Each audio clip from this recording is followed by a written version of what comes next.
Reddit, the front page of the internet, home to 1.6 billion monthly active users. It's an app for everybody, and with that, it has a dark side. This is a journey into Reddit's most disturbing users ever recorded.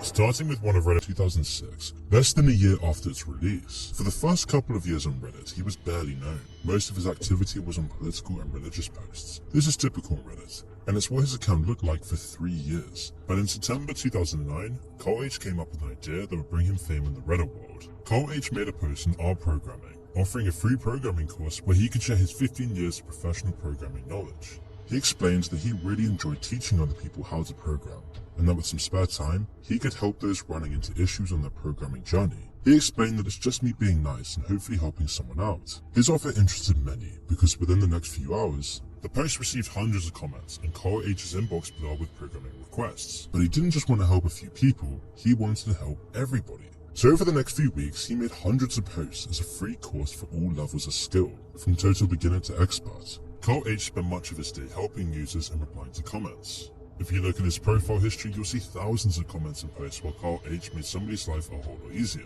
Cole H was even known to join Skype calls with various users to teach them, even creating a YouTube channel. And so a few months later, he now had over 8,000 followers on Reddit. And this is when he'd open up a free-to-use programming website called computerscienceforeveryone.com. This was a man willing to solve problems and really go the extra mile to help a stranger out. Over 2 years, Cole H gained traction and had over 20,000 followers on a subreddit, and his YouTube channel had over 30,000 subscribers, a phenomenal amount back in 2012. Simply put, the Reddit community loved him. So much so that on July 26, 2012, Cole H received the notable prize Redditor of the Day. But in the middle of November 2013, he suddenly vanished. Both Cole's Reddit and YouTube accounts just ceased operations. The programming subreddits continued, but somebody was missing. The silence was loud, and his followers noticed something was off. So after a week, most just assumed he was on a break or too busy with something from work. Some even suggested it could have been health issues. But a couple weeks later, one Reddit user found an article about an individual named Cole Harold, the father of a 9-year-old child. This individual was a single father, left to take care of his boy, and Cole and his son lived with his romantic partner, Charles Donovan. But Cole's son wasn't getting much of a life. See, the article claimed that after a lengthy FBI investigation, Cole Harold and Charles Donovan were arrested for creating, participating in, distributing illicit images of an underage child. And it was discovered that Cole's child had been held captive in his basement for at least 8 months. He was not allowed to go to school or see a doctor. Instead, it was Cole and his partner who would ethically abuse and film what they were doing, distributing the content online. The FBI found the adult content images posted online, and this led to a full investigation which led to their arrest. The case was ongoing. At first, most of Cole H's followers claimed it was unlikely that this was Cole H. Others claimed that even if it was the same Cole, an arrest didn't mean he's guilty. How was it possible this extremely helpful geeky programmer who helped thousands of people could commit such crimes? It didn't seem likely that these two were connected. Just because they had similar initials really didn't mean they were the same person. But because this was Reddit, some people were curious if this really was the same person. And so these Reddit users would go over his Reddit account, where they would find some rather strange posts. In some of his earliest posts, Cole H would defend the Christian faith, and in many of his posts he would always talk about Christianity. For instance, in this post titled, How Evangelical Children Learn About Abortion, the post brought up the controversial Jesus Camp documentary, and Cole H was in the comments defending Christian camps for children. Quote, as a 12-year-old, I attended a Christian summer camp, had a fantastic time, had memories that will live with me forever, and I met new friends, and overall had a great time. There is nothing wrong with a Christian summer camp, and the vile hatred which exists against Christians is just plain wrong and totally unwarranted. Which was the first bit of information about his childhood. In other posts he spoke about gay marriage and homosexual activity within the Bible. He explained how the Bible leaves no room for interpretation and that homosexuality was a sin. In fact, many of his posts consisted of these sorts of controversial views, and he was happy to argue with anyone that didn't agree with him. But his religious background and anti-gay views directly contradicted the person in the article. This is a pattern that the world has seen time and time again. Anti-gay activists using homophobia as a front to hide their own homosexual tendencies. But eventually a comment was found where Cole revealed his name. Reddit can make it happen. What's your name? Cole Harold. And another post, Cole H spoke about his own child, saying he'd want to homeschool his 3-year-old. A post he made dating back 6 years, making his child 9 years old. As soon as this was pointed out, reality settled in. Cole Harold was a kitty toucher and with his own son. All of the talks about Cole H were that of pure hatred. He had hundreds of photos that would make anyone sick to their stomach, People were horrified about the man they were following.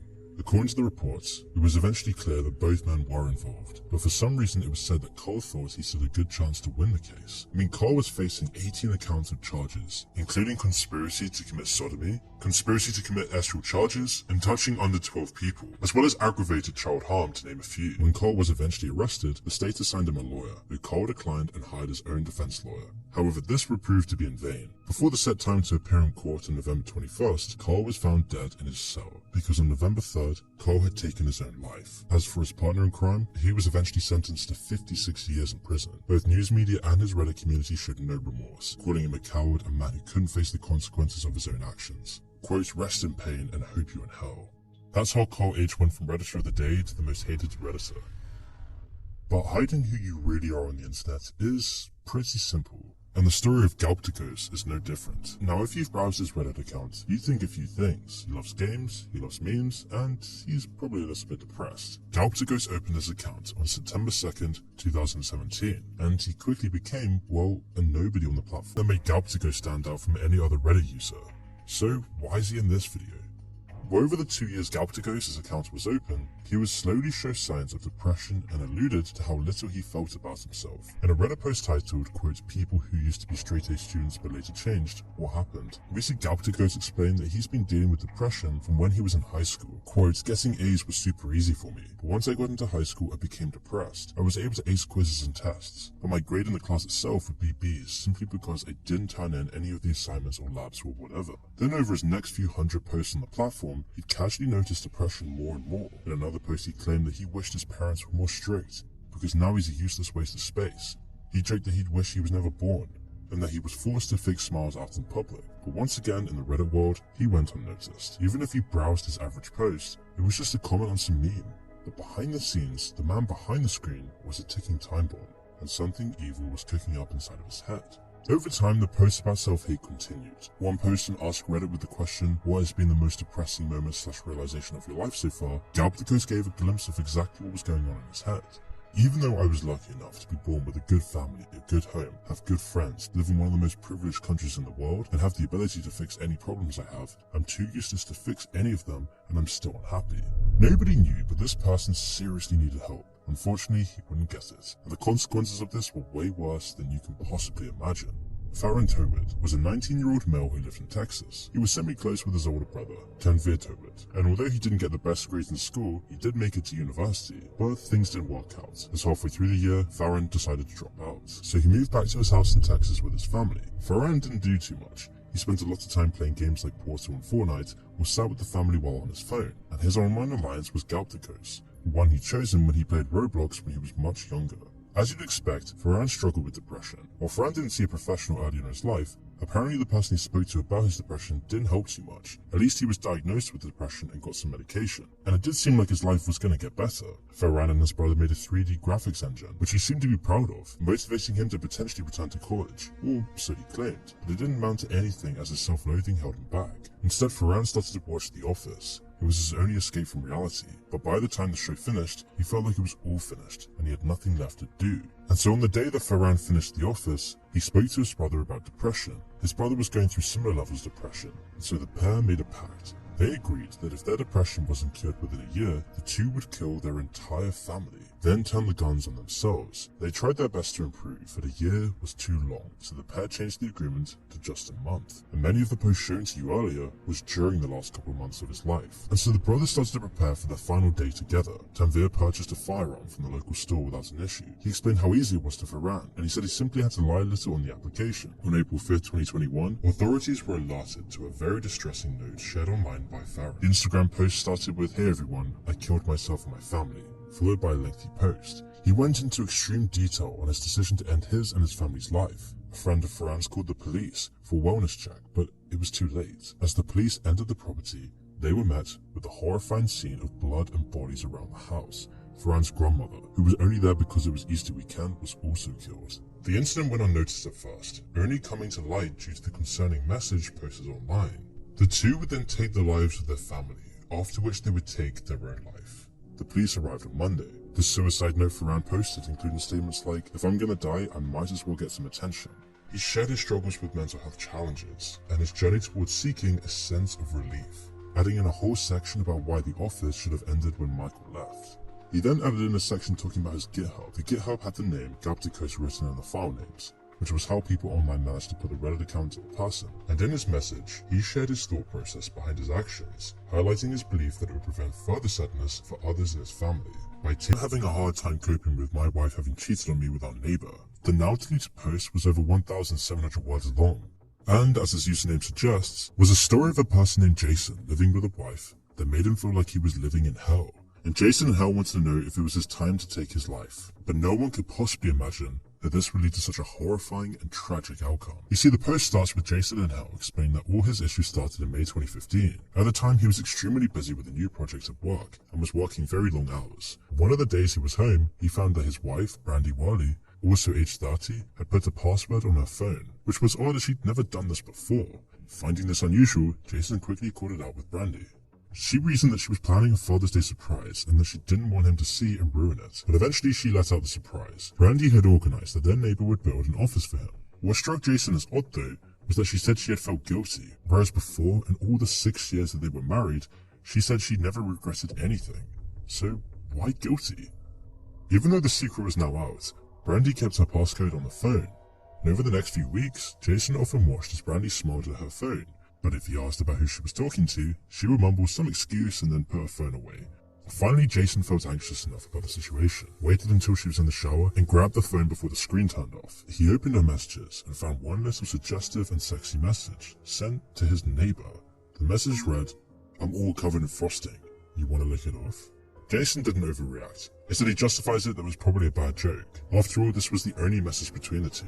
So a couple weeks pass. The office is taking a long time to complete and the neighbor is at his house often. Call it intuition, but Jason smells something is up. So he starts looking at Brandy's GPS and discovers that there are time gaps missing from her location. He didn't want to call Brandy out for nothing and start a fight, so he told Brandy that he needed to install a VPN on her phone.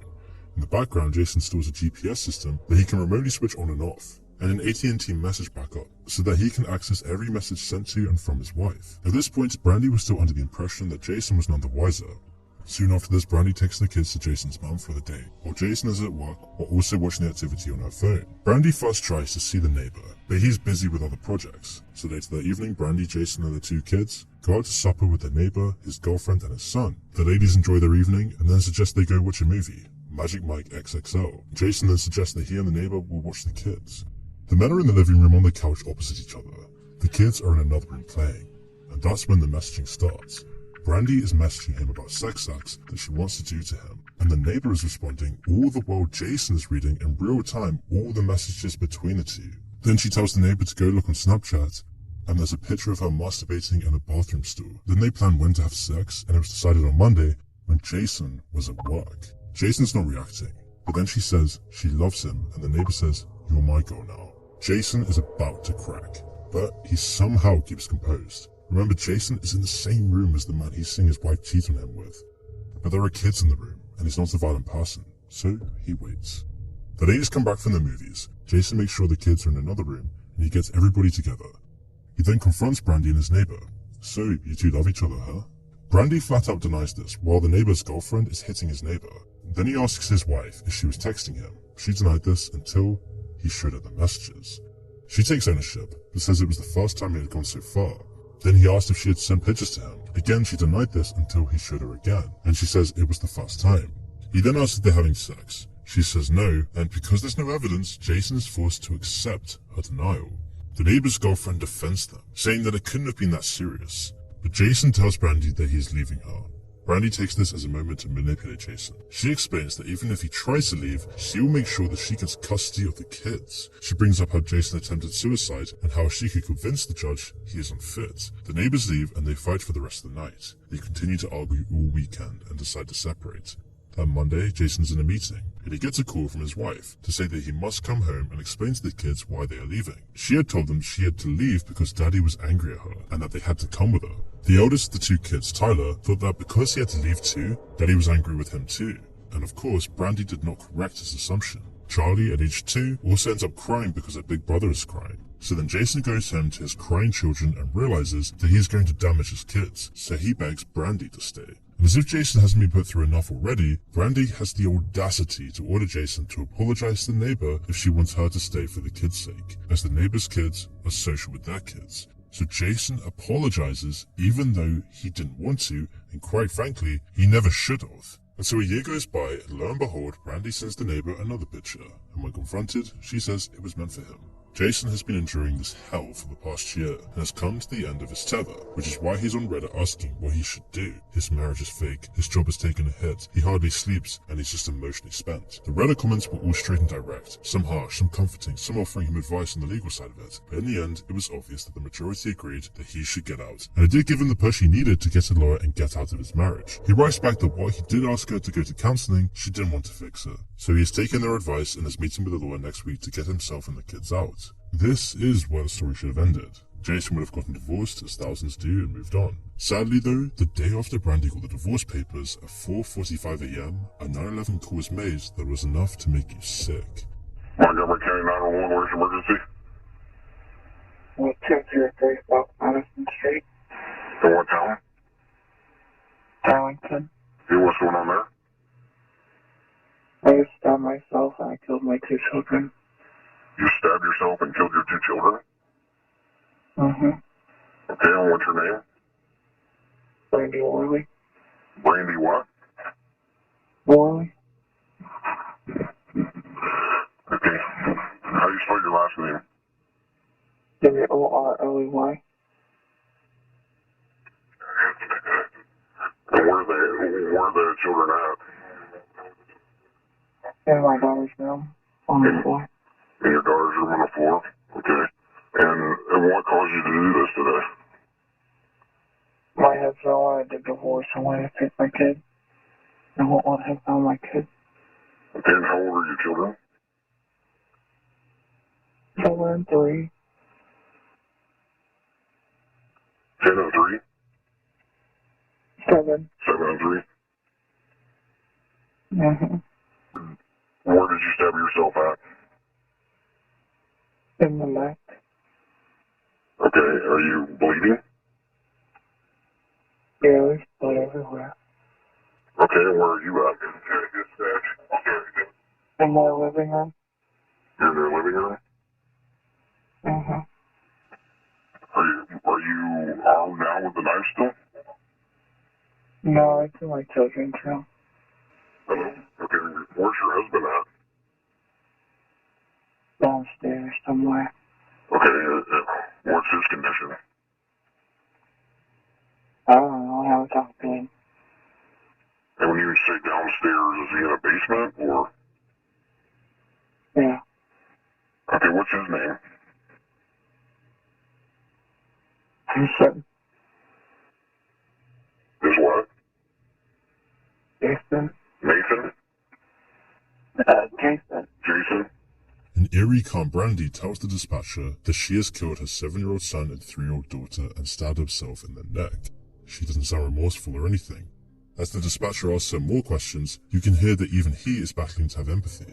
In the middle of the night, she woke up her son and stabbed him to death in her daughter's room. This woke up her daughter, whom she consoled to go back to sleep, and then proceeded to stab her to death as well. The dispatcher asked why she did it, and she simply said that her husband wanted a divorce and wanted to take the kids. When asked where Jason is, Brandy says he's in the basement and she hasn't spoken to him yet. Brandy had called her mother before calling 911, and when her mother came over, the dispatcher asked her to confirm Brandy's story. And upon entering her granddaughter's room, she started screaming, "My babies!" And I don't know, I just don't know. The police arrived just as the screaming woke Jason. Jason found his mother-in-law in the kitchen screaming. When Brandy sees Jason, she tells him, "Now you can't take my children away from me." Jason hasn't grasped what is going on, but as the police let him out of the house, he hears the report of his 2 deceased children on the radio.